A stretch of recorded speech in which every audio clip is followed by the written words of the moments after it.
Hello dear students, पिछले lecture में हमने पार्टीशन फंक्शन किया था और वर्ड्समान कैनोनिकल इक्वेशन फाइंड आउट की थी।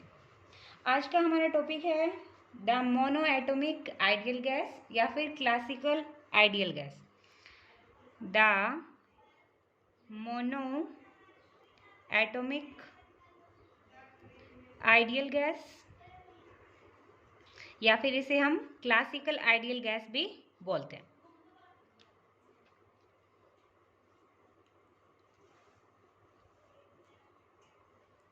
ओके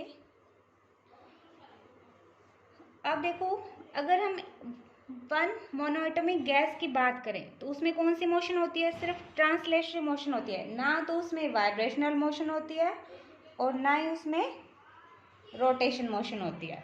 ठीक है, अब क्लासिकल मैकेनिक्स क्या कहती है कि जो एनर्जी होगी वो क्या होती है? कंटिन्यूअस लेवल में डिस्ट्रीब्यूटेड होगी। क्वांटम मैकेनिक्स क्या कहती है कि जो एनर्जी का जो डिस्ट्रीब्यूशन होगा वो किस फॉर्म में होगा? डिस्क्रीट फॉर्म में होगा। तो यहाँ से हमें कौन सी classical ideal gas find out करनी है, तो उसके लिए हम कौन सी प्रॉपर्टी यूज करेंगे? क्लासिकल वाली यूज करेंगे। So according to classical statistics, any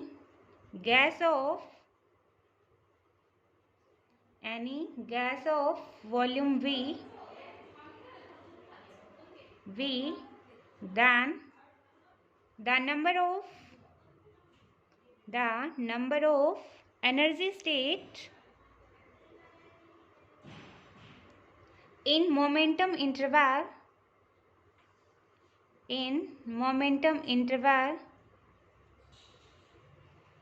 P2 P plus dP क्या होंगे? GP dP is equal to होगा V into 4 pi P square dP upon H cube. यानी हमने इंटरवल P से P प्लस DP तक लिया है, जिसमें जो एनर्जी स्टेट होंगी वो GP DP is equal to this होंगी। ठीक है, H यहाँ पे प्लांक कांस्टेंट है। अब देखो, हमें पता है, we know that P square is equal to क्या होता है आपका? 2ME होता है। अब यहाँ से अगर हम DP फाइंड आउट करें तो वो क्या आएगा आपका? M upon root 2ME DE आएगा। अब देखो, यहाँ पे तो energy state P2 P plus DP थी, नेक्स्ट वाले में हमने P को किस में कन्वर्ट कर लेंगे? E में। तो एनर्जी स्टेट किस किस के बीच में होंगी? E2 E plus DE plus DE। So the number of energy state in energy level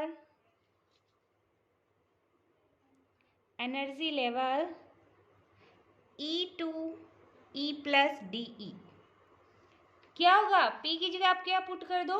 2ME। तो ये पुट करोगे तो आपका क्या आएगा? GE DE is equal to V ऐसे का ऐसा 4 पाई P स्क्वायर की जगह क्या आएगा आपका? 2ME आएगा। DP की जगह क्या आएगा? M upon root 2ME DE आएगा और अपॉन H क्यूब आएगा। ठीक है, इतना हो गया। अब देखो,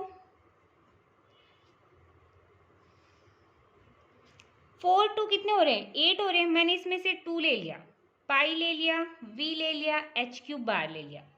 अब देखो, M है M स्क्वायर और नीचे क्या है? M 1/2। सोल्व करोगे तो ऊपर क्या आ जाएगा? M 3/2 आ जाएगा आपका। ठीक है, और यहाँ से देखो क्या बचेगा? 2 बार ले लिया तो अपने पास क्या बचा? 4 बचा। तो इसे मैं क्या लिख सकती हूँ? 2M की 3/2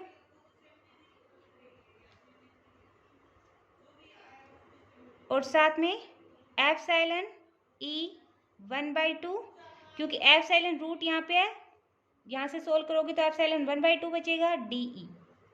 एक देखो, रूट 2 यहाँ पे था, हमने 2 बार ही ले लिया था, 4 बचा था, फिर सोल्व करोगे तो आपका क्या आएगा? 2 की 3/2 आएगा।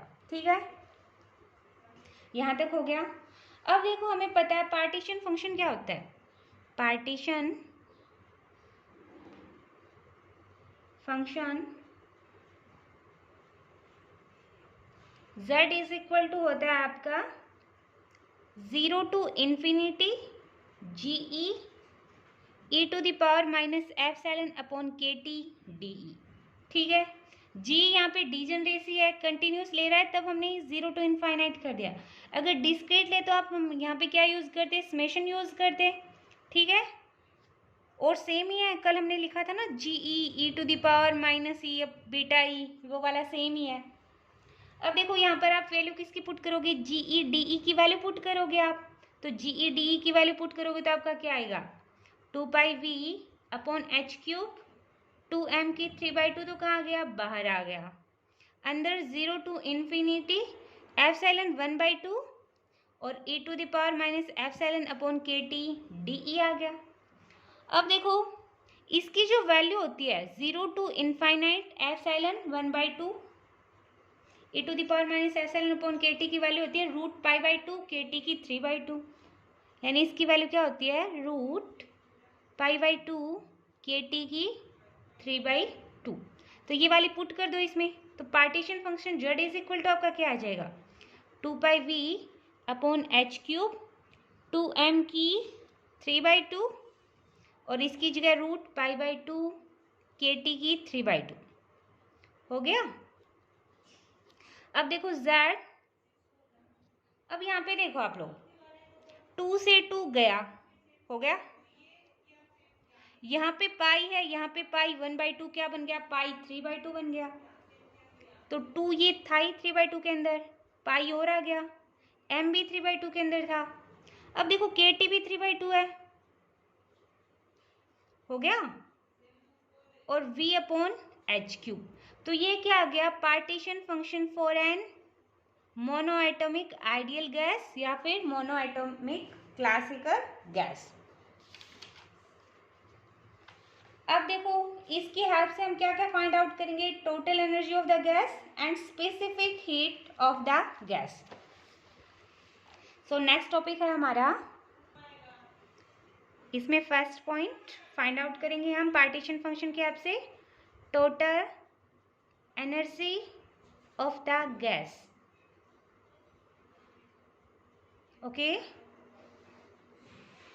अब देखो total energy of the gas क्या होती है आपकी, एप्सिलॉन इज इक्वल टू होता है N K T square 1 upon Z del Z upon del T at constant V. N यहाँ पे क्या है, Avogadro number, K Boltzmann constant है। अब देखो यहाँ पर वैल्यू किसकी पुट करोगे आप, z की, जो क्या आई थी आपकी 2πm के T 3/2 v upon H square रख दो। तो एप्सिलॉन इज इक्वल टू क्या हो जाएगा, N K T square 1 upon Z की क्या थी आपकी H cube upon v 2πm के टी की 3/2, यानी ये नीचे ये ऊपर आ गया, और del upon del T Z की अपनी क्या है, अपनी 2πm के टी की 3/2 और साथ में v upon H square eight constant v। Okay, अब देखो यहाँ से क्या आ जाएगा, n के टी स्क्वायर ऐसे का ऐसा into H cube upon v,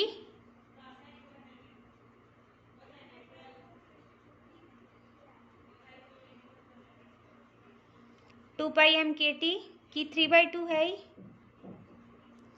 अब यहाँ से देखो 2πm के v अपॉन एच स्क्वायर तो 12 जगह, क्योंकि हमें ट्री के रिस्पेक्ट में करना है, तो 2πm के की 3/2 बाहर आ गई, साथ में v आ गया अपॉन एच स्क्वायर आ गया, डेल बाई डेल टी क्या बचा आपका, t की 3/2 बचा, यही होगा ना। अब देखो यहाँ से 2πm के 3/2 ये आपस में कैंसिल हो गया, v से v कैंसिल, h क्यूब है यहाँ पे तो h क्यूब से h क्यूब कैंसिल हो गया, तो यहाँ पे क्या बचा अपना n के T square into 1 upon T की 3/2, और जब आप इसका डिफ्रेंशिएशन करोगे तो क्या आएगा 3/2 t 1/2 आएगा, यही आएगा ना। अब देखो 2 और 1/2 कितने हो गए, 5/2 हो गए, ये 3/2 है तो क्या बचा अपना 3/2 n के टी, ये क्या आ गई अपनी total energy of the gas. अब देखो n के इज इक्वल टू हम क्या लिख सकते हैं, r लिख सकते हैं, गैस कांस्टेंट, तो epsilon is equal to 3/2 RT, here R is equal to NK। अगर हम निकालना चाहें एवरेज एनर्जी पर मॉलिक्यूल, एवरेज एनर्जी पर मॉलिक्यूल क्या आएगी आपकी? एप्सिलॉन बार से शो कर दिया, एप्सिलॉन बाई एन आ जाएगा, यानी N total number of particles, that means Avogadro number. तो यहाँ से क्या होगा? 3/2 एन के टी थी आपकी एनर्जी टोटल, और ये एन से एन कैंसिल, तो आपकी एवरेज एनर्जी क्या आ गई? 3/2 के टी। ओके, अब देखो, अब हम क्या निकालेंगे? Specific heat of the gas. Next अपना टॉपिक है, सेकंड है specific heat of the gas. इसे किससे शो करते हैं हम? CV से शो करते हैं। अब देखो CV क्या होता है आपका? Del E by del T at constant V। अभी हमने del E upon del T की वैल्यू निकाली थी, क्या आई थी आपकी? 3/2 NKT आई थी ना। तो CV is equal to del by del T 3/2 NKT। तो CV इज इक्वल टू आपका यहाँ से क्या आ जाएगा? 3/2 NK, और 3/2 NK को हम क्या लिख सकते हैं? Gas constant. R is equal to आपका क्या होता है? NK, गैस कांस्टेंट, यानी 3/2 R। तो आपकी स्पेसिफिक हीट क्या आ गई? CV is equal to 3/2 R। ऐसे ही आप क्या निकाल सकते हो? Specific heat of the gas at constant pressure, यानी CP इज इक्वल टू क्या होता है? CP minus CV is equal to होता है R। तो CP इज इक्वल टू क्या हो जाएगा? CV plus R। तो ये आपका आएगा 5/2 R।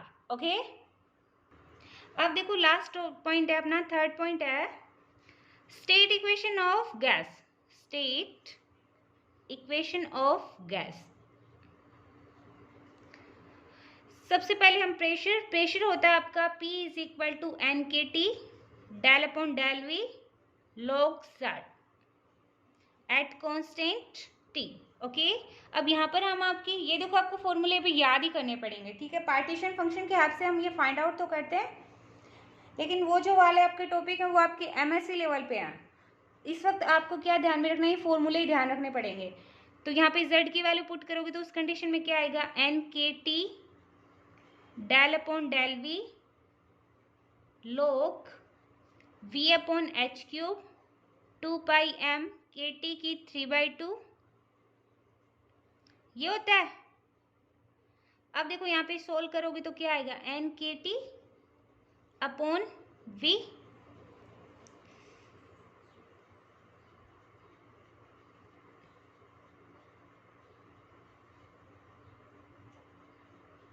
और सबका डिफरेंशिएशन करोगे तो वो क्या हो जाएगा? आपका 0 हो जाएगा।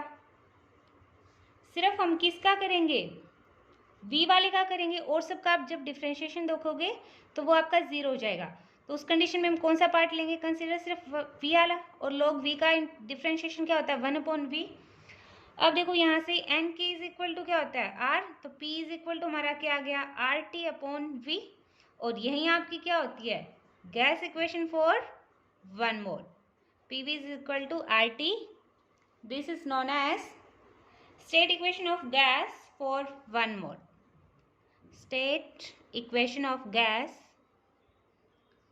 for 1 mole. आज हम करेंगे इतना ही। आज के टॉपिक में हमने पहले क्या देखा था? पहले हमने देखा था मोनोएटॉमिक आइडियल गैस, या फिर इसे क्लासिकल आइडियल गैस भी बोल सकते हैं। वो उसके लिए हमने पार्टीशन फंक्शन निकाला था जो हमारा था V अपॉन H³ 2πm KT 3/2। उसके हेल्प से हमने फिर क्या देखा था? Total energy of the gas, specific heat of the gas and state equation of the gas. So आज हम टॉपिक यहीं ख़त्म करते हैं। कल हम क्या देखेंगे?